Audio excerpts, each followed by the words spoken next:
and welcome to this episode of the Ranting Atheist podcast. Today we'll be listening to the deconversion story of a fellow Nigerian atheist.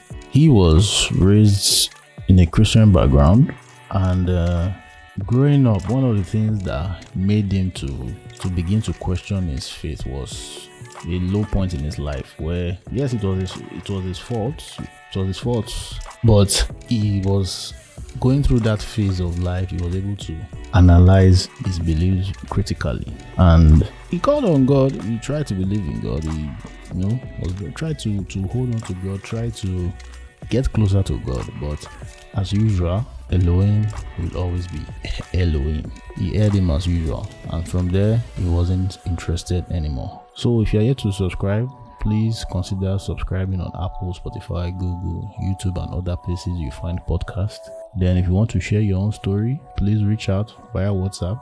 The links are in the show notes below. So now let's go and listen to the deconversion story of Michael.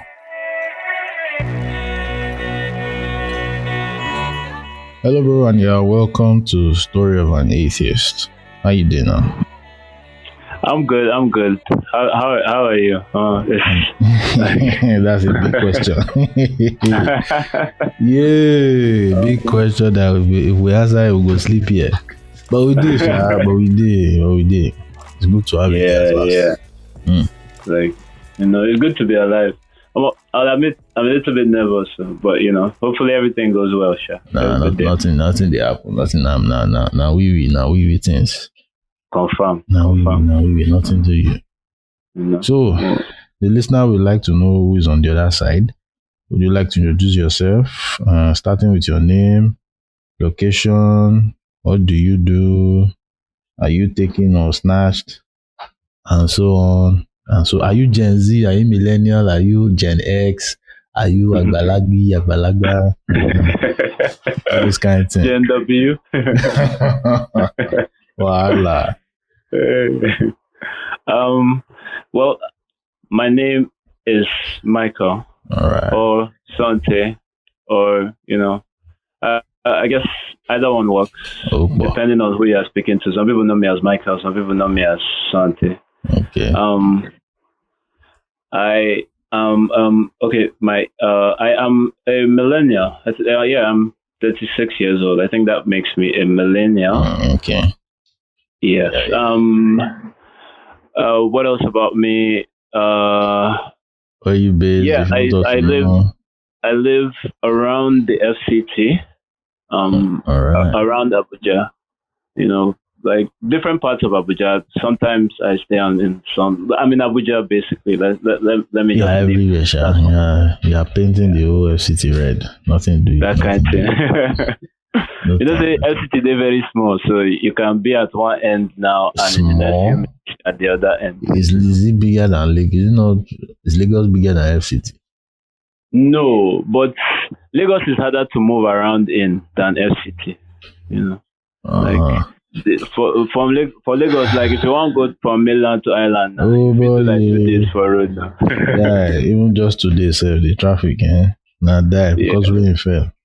Yeah, but like like here, FCT is not like that. Like usually, maybe rush hour you might jam some kind of traffic, but usually it's very easy to just go from one side of FCT to the other. So it seems smaller than to be outside.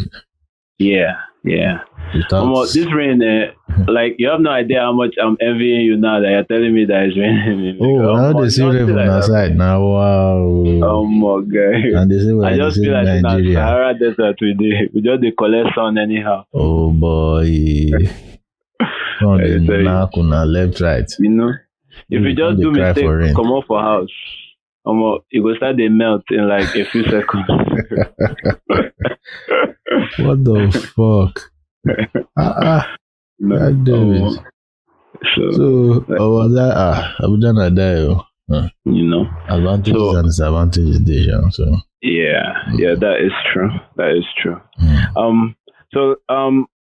Is that like, was there any other thing that what do you do for a living, if you want us to know what do I do for a living? I am a visual artist, so I make artworks generally. Okay. That's like my passion. That's my own thing that I do.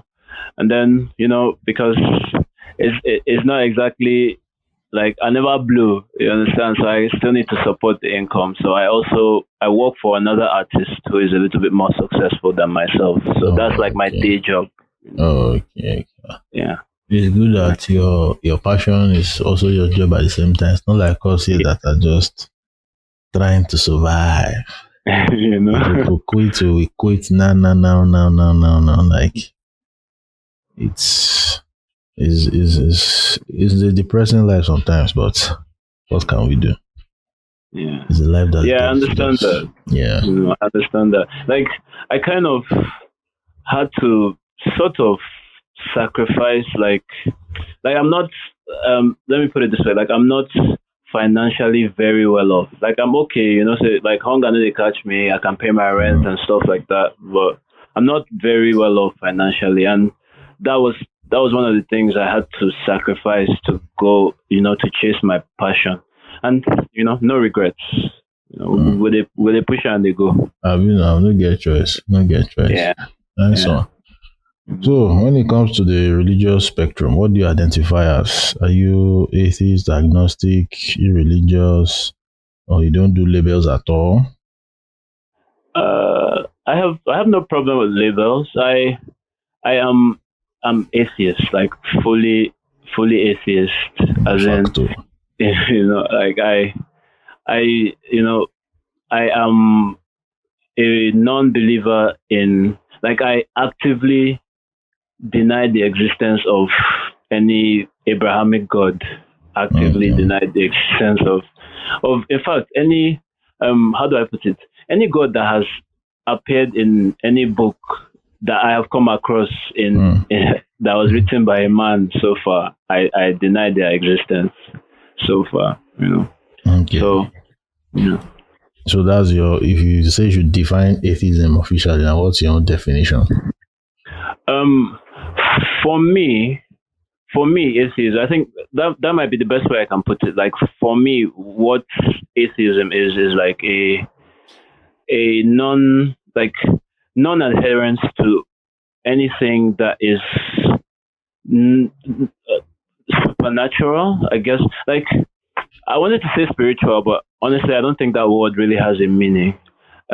So non-adherence to anything that is not natural. That might be the best way I can put it. Like anything that they say, is mystical, or you need to have faith to understand it, or is unexplainable. Like I don't believe in those things. I think some things are unexplained, but I don't think anything is unexplainable.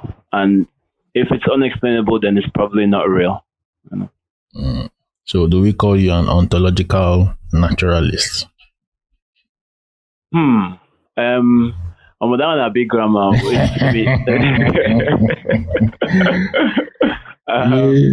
I remember what ontological? I think it means all that believe that the physical world is all there is. That's the. Let me see. It's a philosophical worldview which holds that there is nothing but natural elements, principles, and relations of the kind studied by the natural sciences.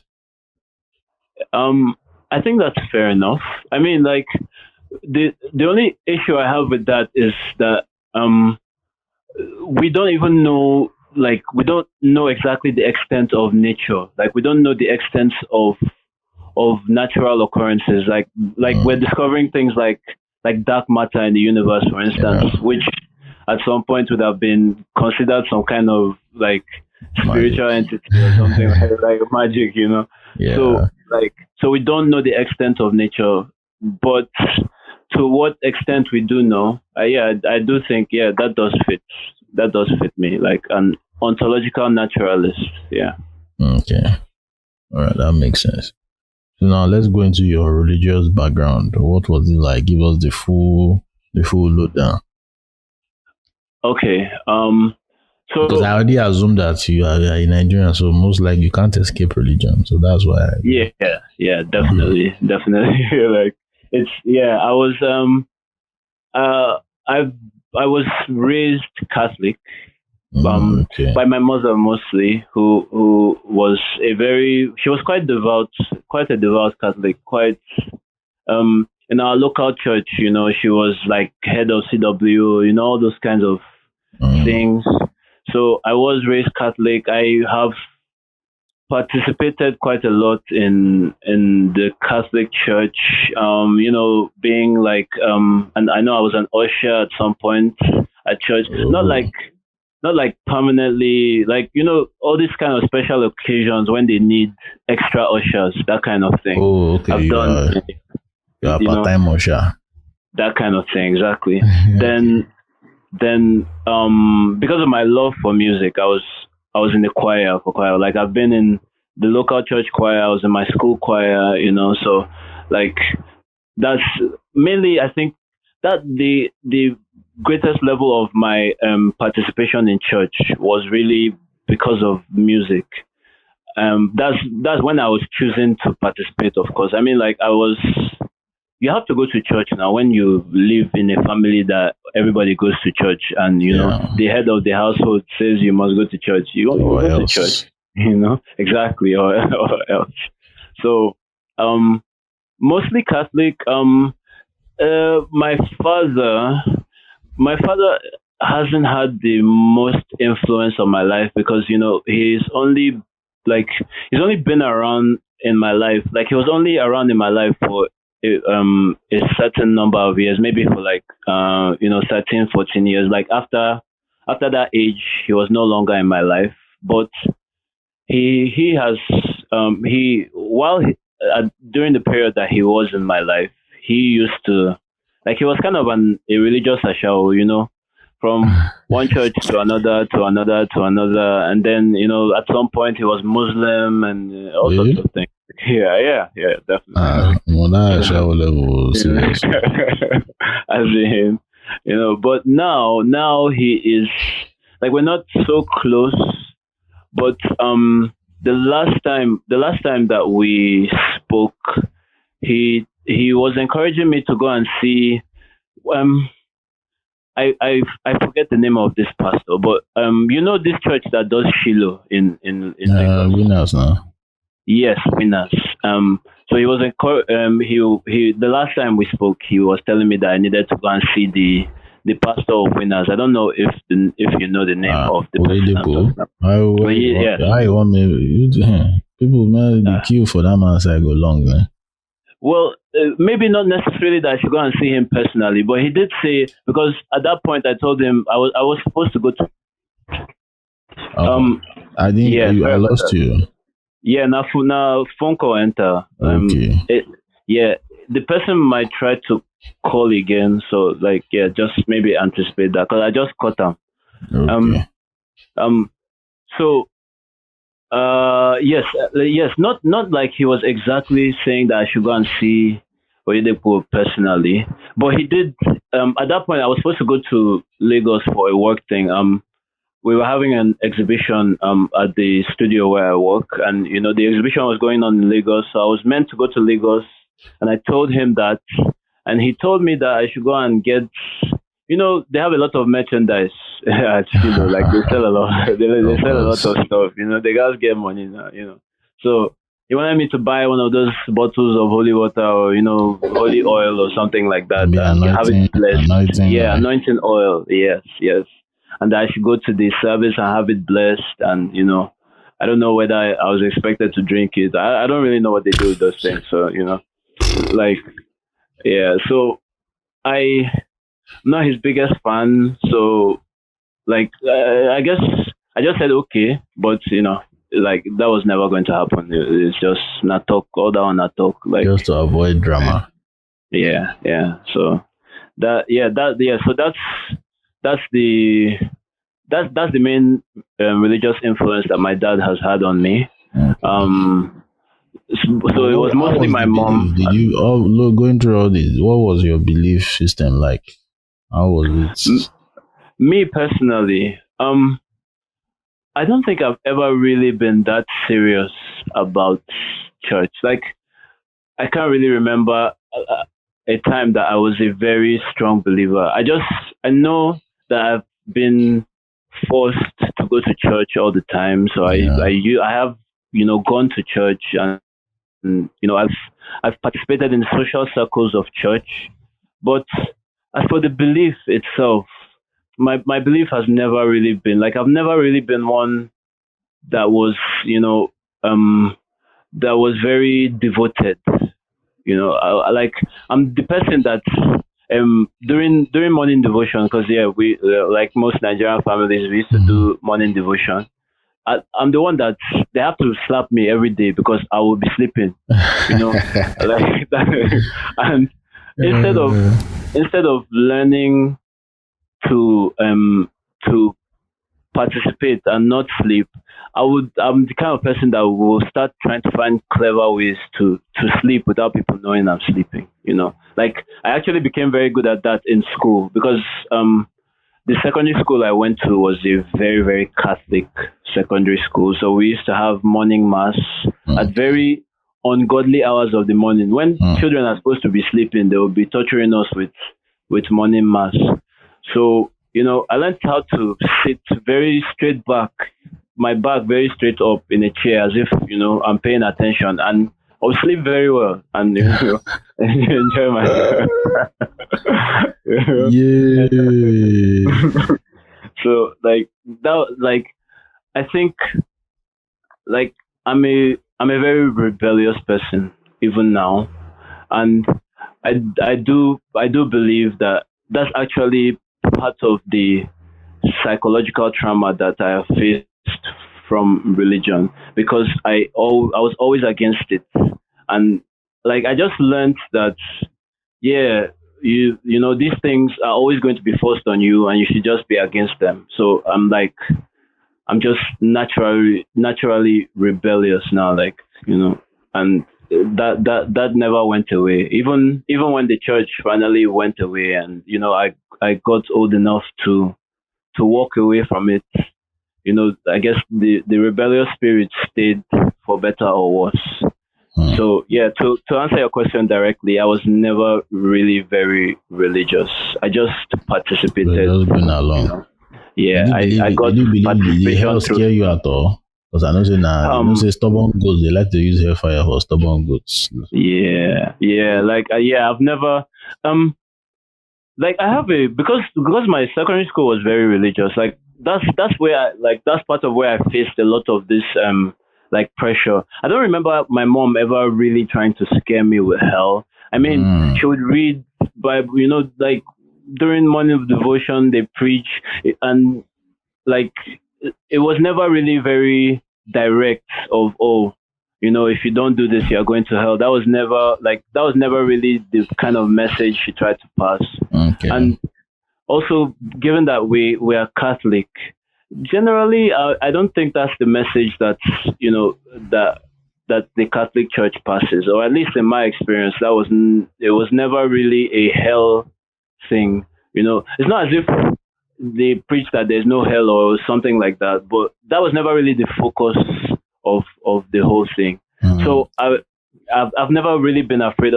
In secondary school, where people used to pressure, with fear of witchcraft and the bad side of religion.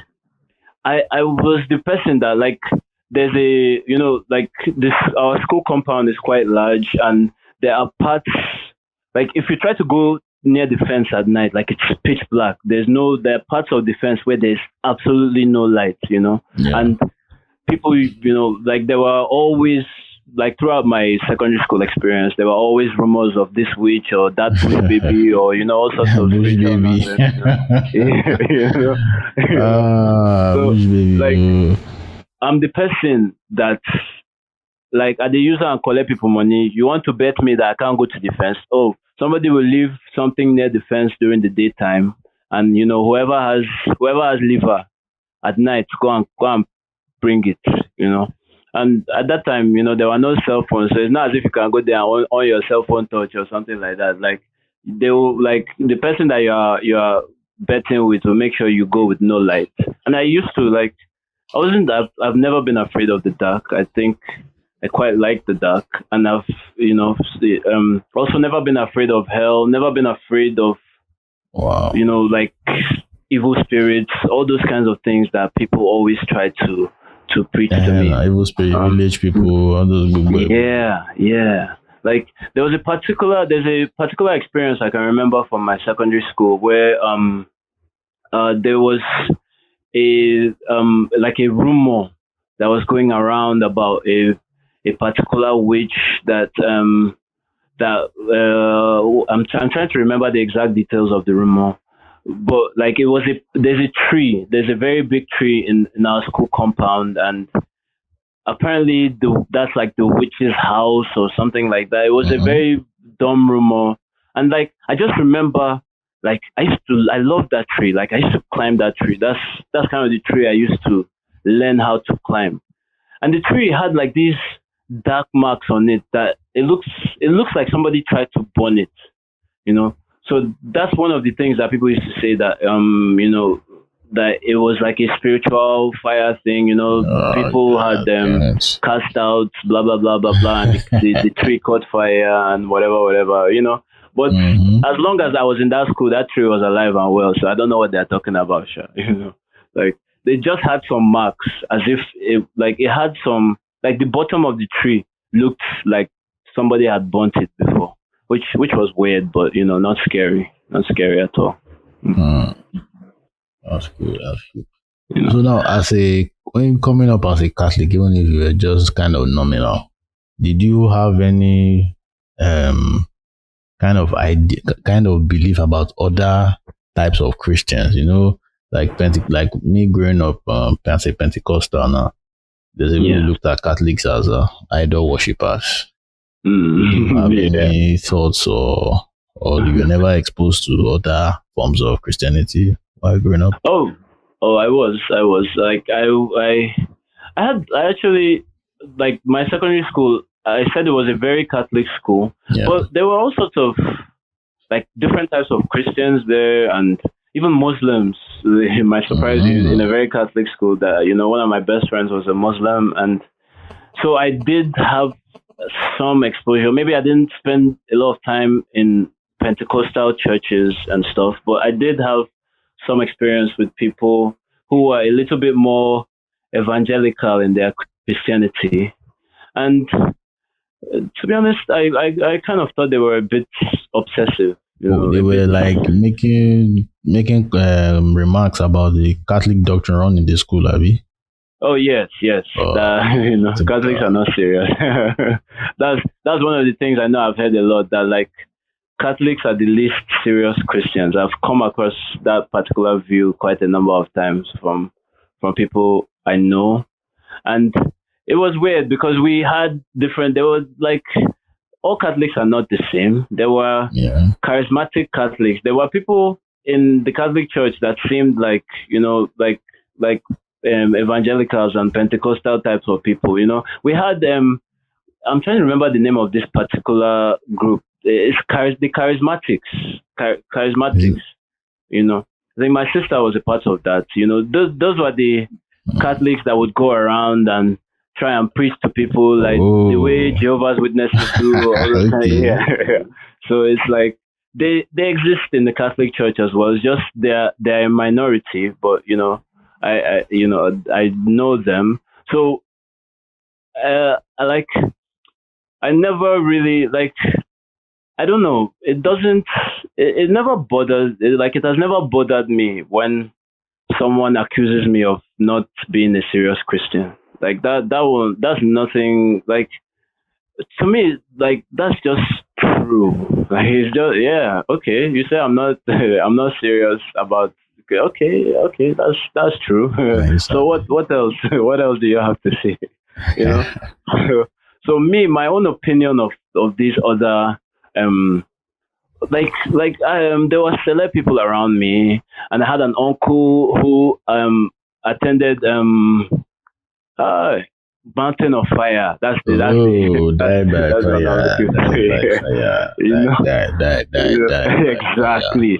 Like, I lived right outside our compound. There was a Mountain of Fire church. So I have heard that. So like, I like to be awake at night. Sleep.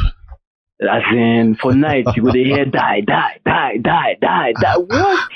What's going on? So I just thought these people were crazy. Like, I thought they were, you guys are, like, you're taking it too far. That's what I felt. When I would see, like, select people walking around barefoot, not necessarily that I have a problem with being barefoot. I actually think it's kind of cool to, like, I feel it's weird being barefoot outside the church, especially in a country like Nigeria where the roads are higgy haga.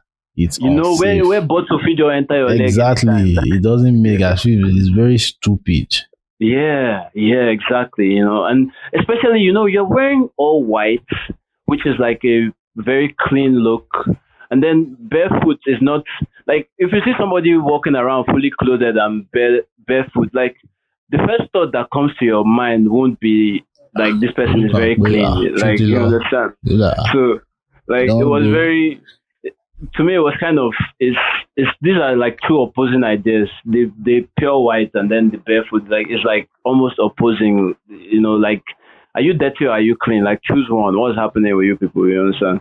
So, and so I just had, like, different comical opinions of, other different types of Christians, but not to the point of hating anyone or, like, taking it personal with anyone. Like, it was just, sometimes I might, like, I used to, me and my younger brother, we would, No.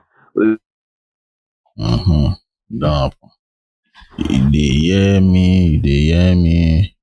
Loud and clear. Okay. And so where it cut off was when you refer to your brother. Yes.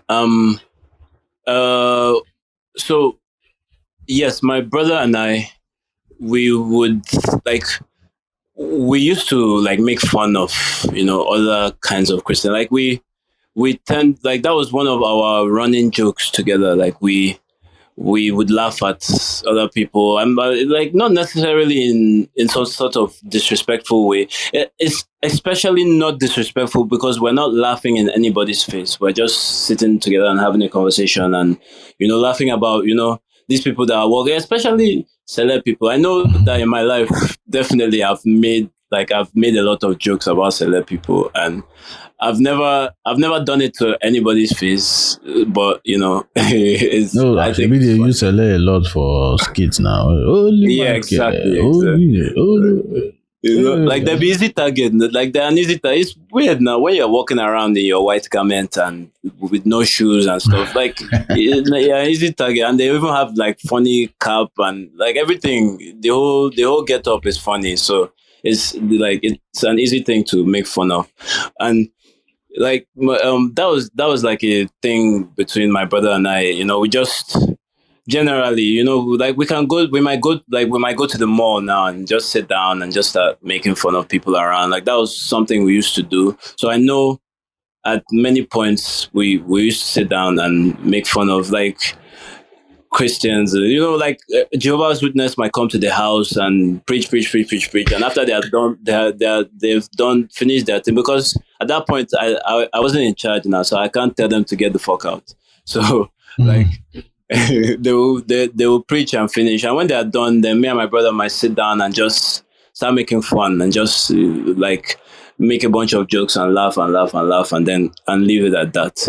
But I'm quite sure that my brother is not Catholic anymore. I think, in fact, my whole family, I have 2 sisters and 1 brother, and I'm quite sure that they have all left the Catholic Church. I'm not really sure what flavor or denomination they are now, because I don't really care, so I don't really ask. Like, they're all the same to me, but they're not. I don't think they're Catholic anymore, any of them. Which. I don't know how to feel about that, because that only happens. At least it doesn't disturb. It doesn't come in between your relationship with them. It kind of does. Yeah, it kind of does. It kind of like, that's partly why I don't know. Like, we're not as close as maybe we would be if I wasn't so hedonistic. Okay.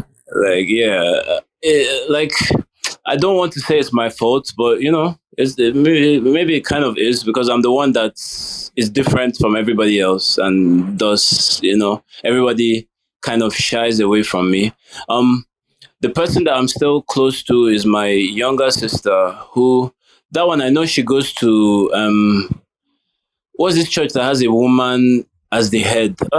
Oh, I forget all the names of the church because these things are not very important to me. But like, it's not Winners.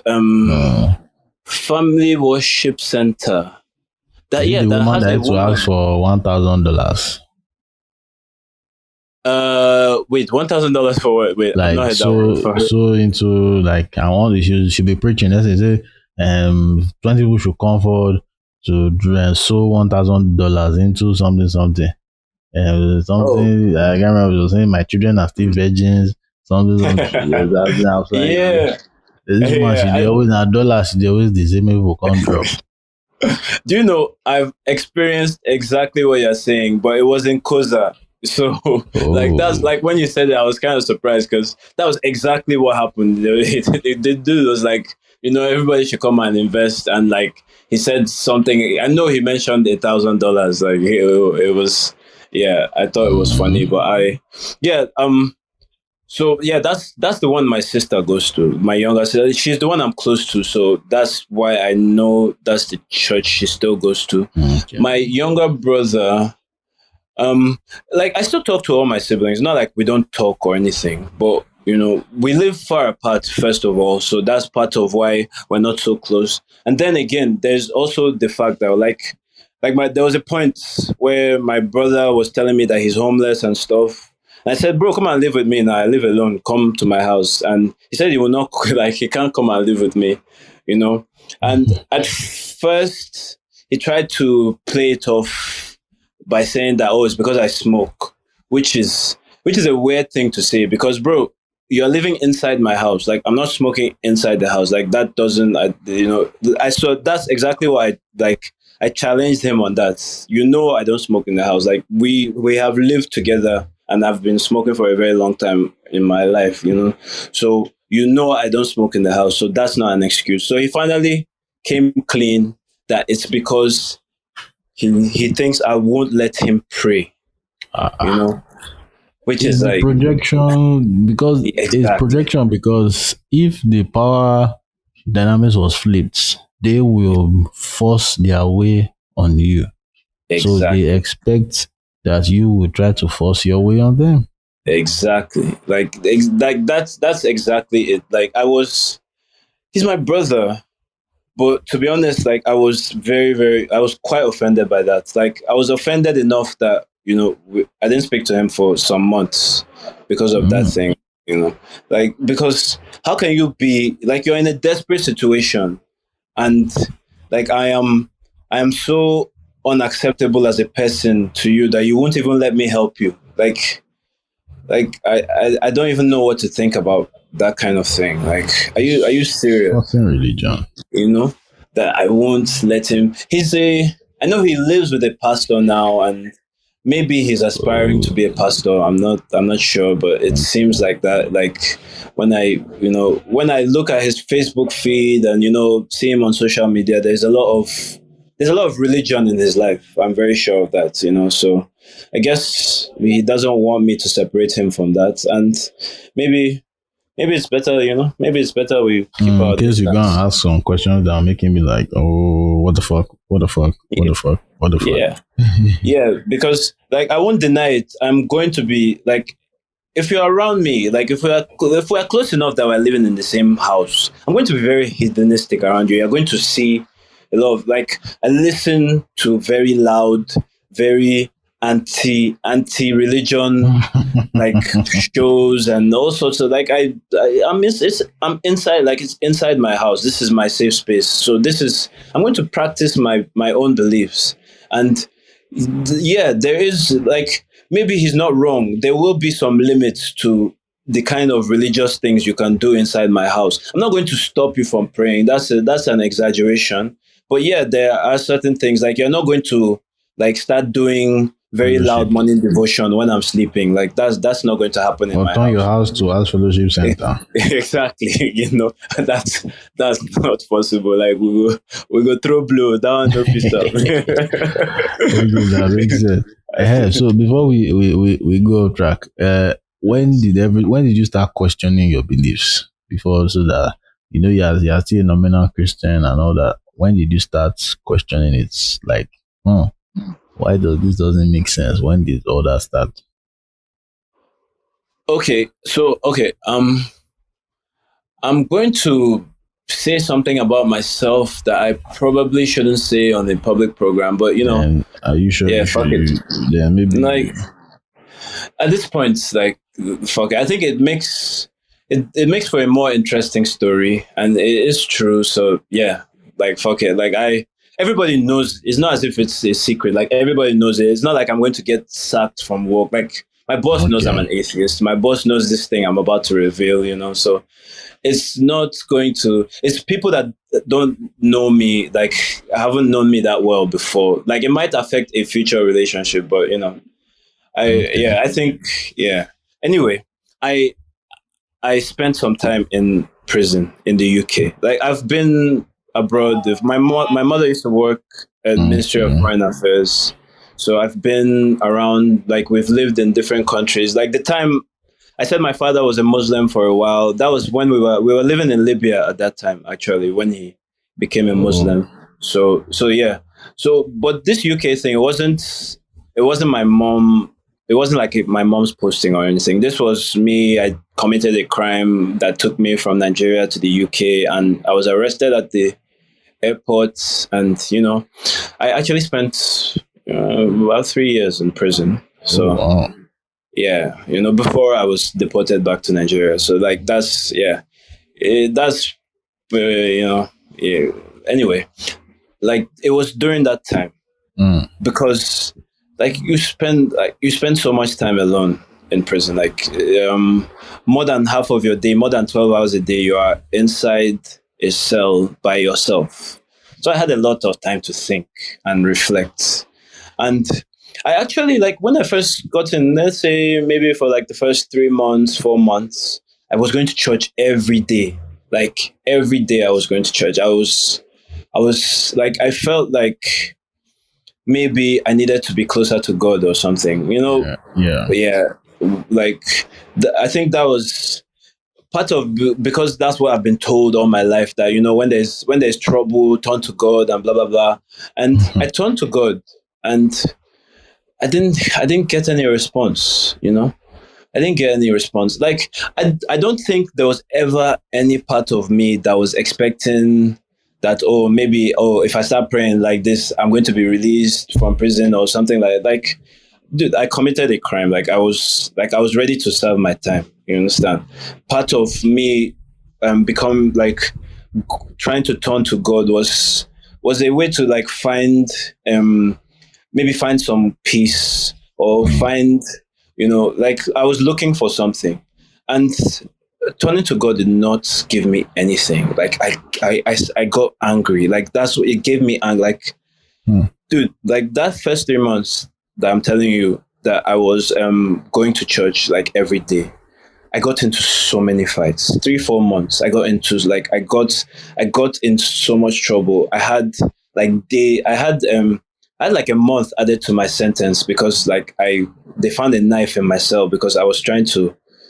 I wanted to stab someone, like it wasn't unprovoked. This was somebody that was actually bullying me, but like it was also because I was very angry. I was angry, and I don't know if the anger was a religious thing. I don't know if it was because of God or because I can't really say that for sure. But the one thing that I can say for sure, 100%, is that at some point I decided, man, fuck this shit. Like, what am I doing? Like, why am I trying to fake this thing? And do you know what? I can say 100% that when I decided to stop faking it, I became like, I found some more peace. Like I started to accept my situation. I started to be more, dude. Like I learned how to play the guitar in prison. I learned like part of a lot of the skill I have in art now. I learned in prison. Like I started to look for other ways to find my peace. I learned like sound engineering. It's a UK prison. It's not like Nigeria. So like, there are like different opportunities you can take advantage of. And instead of going to church, once I stopped going to church, I started taking advantage of these opportunities, and I am like I can 100% say that I'm a better person for it. And I at some point during those first 4 months in prison, that was when I decided that okay, like I'm an atheist. Like let's not even beat about the bush or anything. There was a library. I picked up books. I read stuff.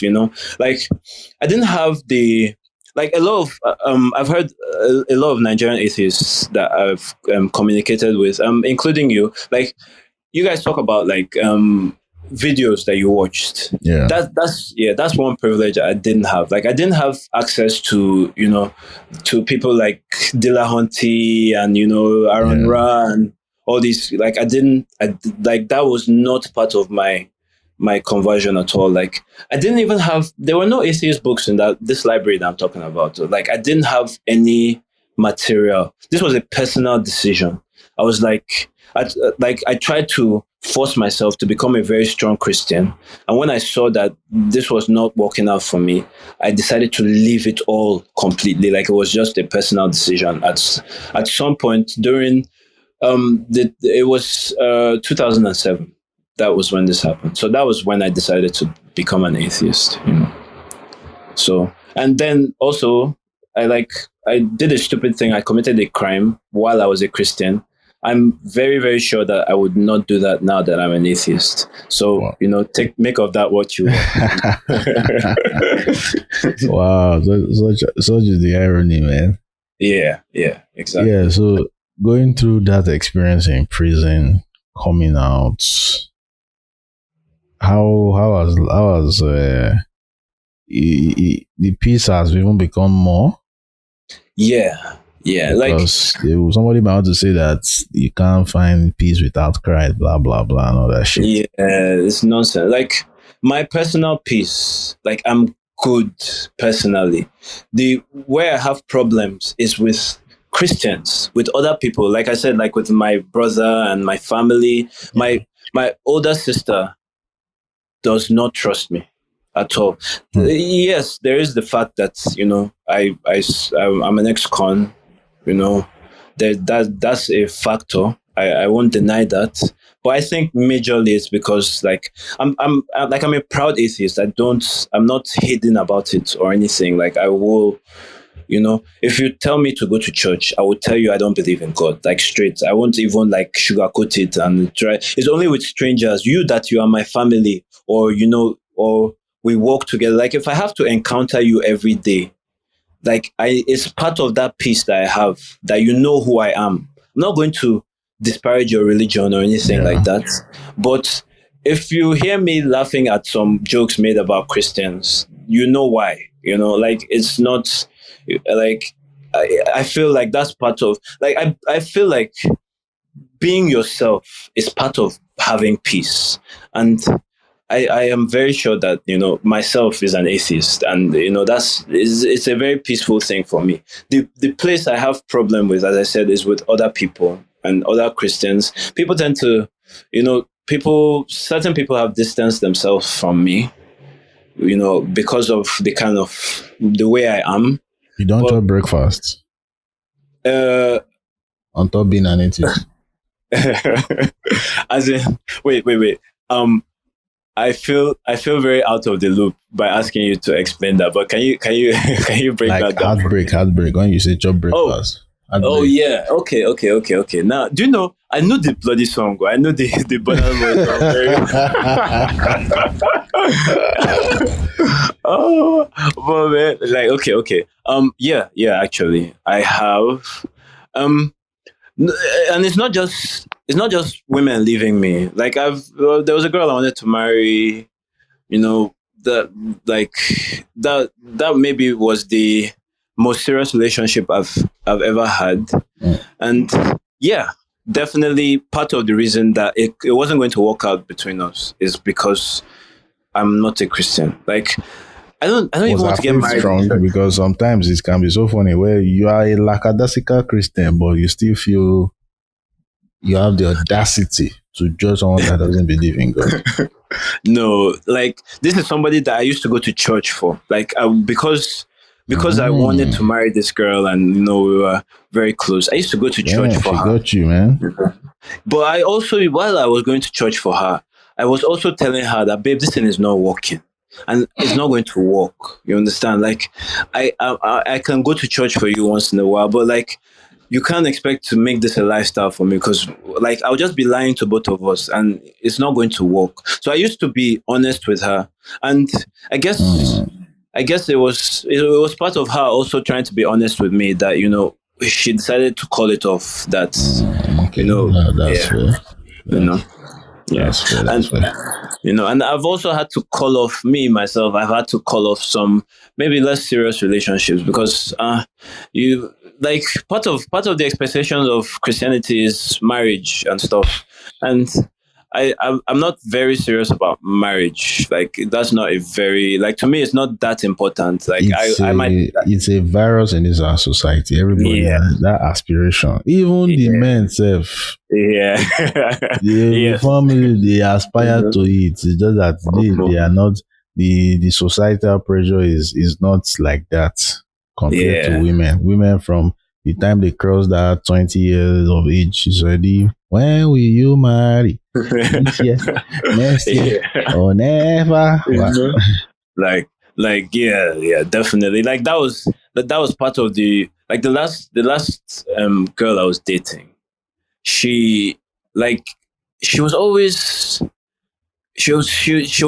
referring to me as her husband. Like, those kind of small hints that, we need to get married, and I don't feel like I feel like marriage is something that you should have explored your relationship to a point where you feel like, okay, let's just make this thing legal. To me, marriage is a legal thing. You understand? It's legality now. That's and they'll say all these Christian relationships, they'll say they should not meet in a corner. You should not you not marry a stranger.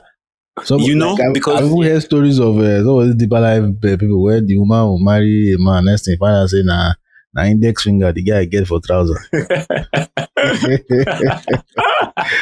I look at test network, find out say error. The guy they carry an energizer battery for trouser. It's nonsense. Like, it's even, to be honest, it kind of it puts me off dating, because most women are like that in Nigeria. Most women are like most of the casual relationships I've had, I felt like I've had to pressure the woman to become more sexually liberal.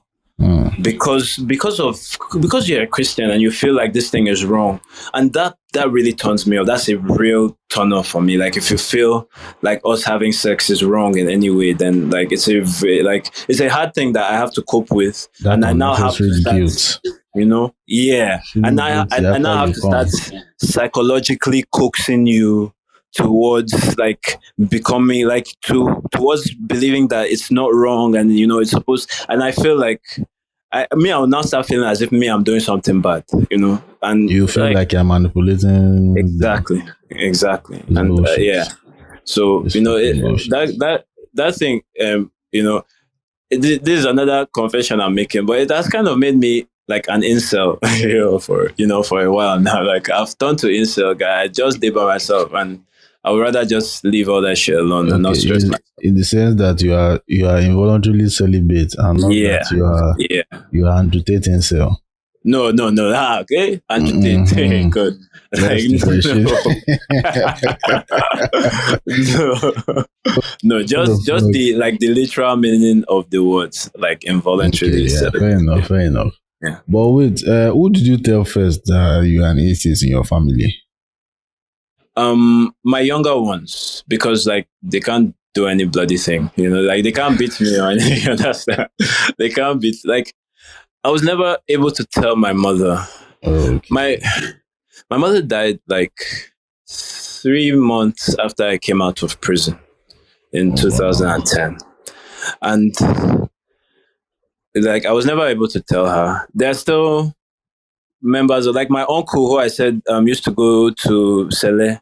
Yeah. He and I are quite close. Like we were quite close. I even feel like maybe he knows, but I can't, because of how religious he is. Like I can't say it. I've never been able to say it to him. But does he pass his boundary? Yeah, he has. He has before. He doesn't anymore. Like he used to. We used to live together. So at that point, he used to do some things, like, because me, as I told you, like I will be myself. So if, like, for instance, I say I smoke. If I want to smoke a cigarette, I'm not going to leave the compound. I'll leave the house, but I'm not going to leave the compound. Okay. You understand? So because of my uncle's religion and stuff, he felt like there's evil spirit, especially in weed, which I do smoke weed as well. You understand? And I will smoke in the compound. Like I feel it's safer for me. If I go outside and smoke, police will arrest me. Police cannot come and arrest me inside my house when I'm smoking weed. You understand? So I will smoke in the compound. I used to do that. And because it's my house, like my uncle was living with me and not me living with him. You understand? It's my mother's house. Okay. Yeah. So I could do that. So he has tried all sorts of things, like down to, like, maybe one of the worst things, like one of the ones that first comes to mind that he did was he came and said that he will go to my mother's grave and, you know, try and put some kind of curse on me because of me smoking weed in the compound. You understand? Yeah, exactly. That was like, like, guy, my response, because that was one job. How can you come up here? Like, you know, like the day he did that, I wasn't actually alone. I was with a friend who is younger than me, like a young guy that is actually a bit small, like in size. And like my response to my uncle's nonsense threat, I told him, me too, I gave him nonsense threat. I said, I will send this my small boy to come and beat you now. I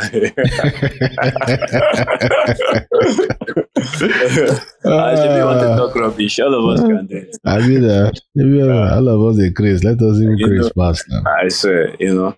So that's some fucked up. You say you have to get a course, and I like, Oh, as in, like, it was funny, and that guy, I was high, so I laughed. Like, it was. You can make a sweet pass, you go say that. Yeah. As in, I was offended. Though. It's not as if I wasn't offended. Yeah. I was offended, but it was funny as well. Like, I did laugh. I did have a good laugh at him, and I think that had the desired effect because, man, my guy just, he was so pissed off. Yeah. You know? Yeah. Yeah. So, living your life now, have you faced any kind of persecution just because of you're an atheist? Have you ever come across such? Nothing prominent. Like, I've had one or two instances. Like, one example that comes to mind. I was in Zaria. I was in ABU at some point, and there was a friend of mine who knows I'm an atheist and has a very loud mouth. And, you know, we were having a conversation in public where there's people around us, like Muslims and stuff. And he kind of shouted, like he practically shouted that I'm an atheist. You know, maybe I don't think he used the word atheist, but he said I didn't believe in God, like in a loud way that everybody in the room heard it. And guy, like I could feel the tension. You know when you can feel the tension in a room? Like I could feel it to the extent that I had to leave that place like within the next few minutes, you know. And I know one or two of those people who, like, they, ever since that time, like there's a way they look at me, you know. So nothing too serious, you know, like my boss, for instance, she didn't know, like, when I started working for her, I was a volunteer. I was working for free. So she knew what I could do before she found out that I'm an atheist. So even when she found out, oh my guy, you need my skills. So we're going to work. Yeah, exactly. Makes sense.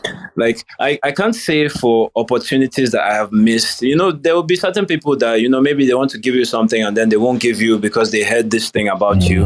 I Well, can't say for those. Yeah, exactly. They kept it to themselves. Yeah, Okay, exactly. Okay. That makes sense. Yeah. All right, Michael. So to wrap up, do you want us to find you online? Yeah, definitely. I am at Stock in Nigeria on Twitter and Clubhouse. Okay. Yeah. So we'll put the links in the show notes for anyone interested in reaching out. Yeah, definitely. I appreciate that. that. So thank you for sharing your story with us and going quite personal with us. We appreciate this. Yeah. Been awesome. Do you have the time for me to share one more quick story of something that happened to me in Libya that I think is very interesting, and it has shaped my view of Islam, you know? Okay. Like we've been talking about Christianity since, so let me just share this one story. Like my classmates, I had Muslim classmates and like Nigerians also. Like I went to an international school in Libya, so I had classmates from every bloody country in the world. But the ones I'm talking about are Nigerians. And I remember one day we all came, because we all live in the same diplomatic quarters. And we all came back from school, and I think we came late. So we came at a time when they were supposed to be at Islamia. And like right from outside when we are approaching their house, like the violence I saw because they were late for Islamia, like the way they started beating them from outside, and the beating followed them go inside. Like that, like I was very young then. So it has influenced the way I look at Islam, like for the rest of my life, you know. And yeah, like don't beat your children because of prayers. Like what the fuck? And so that was it. Like I said I would make it quick. So that was. I think that they also do in Nigeria. They flog. Yeah, like that. You know, it's not the only time I've seen that, and I've seen definitely, as you are saying, we see it in Nigeria. I've seen it again and again, but you know, because I've seen it from childhood, I guess I kind of expect it now, and I kind of hate Islam because of that. I really don't. Fuck Islam. Yeah, I agree with you. Fuck Islam and fuck Christianity as well. Yeah. No, that one's every day. Fuck Christianity. Yeah. It's not even a question. Amen. Fuck all the Abrahamics, man. Yeah, fuck all the Abrahamics. It's the Nigerian religion, so you have to give them, get back, motherfucker. You ain't know me. You don't know me like that. Now millennials they quote to do that, Chris. I don't think any Gen Z will know the fuck. No, except if they specialize now. You know, some Gen Z will be exposed to such now. Yeah. You know, nice one. Man, I appreciate the opportunity to talk to you. It was great, man. It was great.